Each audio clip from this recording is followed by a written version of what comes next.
विधानसभा मतदारसंघात माझ्याकडून अनेक विकासाची कामे मार्गी लावली आहेत।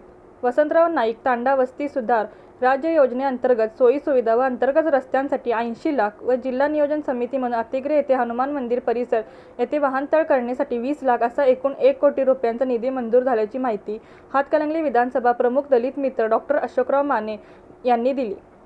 हातकणंगले तालुक्यातील बिरदेववाडी येथे गवळी गल्ली व धनगर गल्ली मध्ये अंतर्गत रस्ते व काँक्रीटीकरण करणे यासाठी 10 लाख, आळते येथे धनगर गल्ली येथे अंतर्गत रस्ते डांबरीकरण व काँक्रीटीकरण करणे 10 लाख, तिळवणी येथे नदीवाले वसाहत येथे अंतर्गत रस्ते व गटर्स करणे 15 लाख, रुई येथे धनगर माळ येथे अंतर्गत रस्ते व गटर्स करणे 15 लाख, साधनी कोरवी गल्ली येथे अंतर्गत रस्ते व डांबरीकरण करण्यासाठी 15 लाख, अतिग्रे येथे विकास सेवा सोसायटी परिसर येथे अंतर्गत रस्ते करण्यासाठी 15 लाख व जिल्हा नियोजन समितीमधून अतिग्रे येथे हनुमान मंदिर परिसर येथे वाहनतळ करण्यासाठी 20 लाख अशा विविध विकास कामांसाठी 1 कोटी रुपयांचा निधी मंजूर करण्यात आला आहे, असे हातकणंगले विधानसभा प्रमुख दलित मित्र डॉ. अशोकराव माने यांनी सांगितले।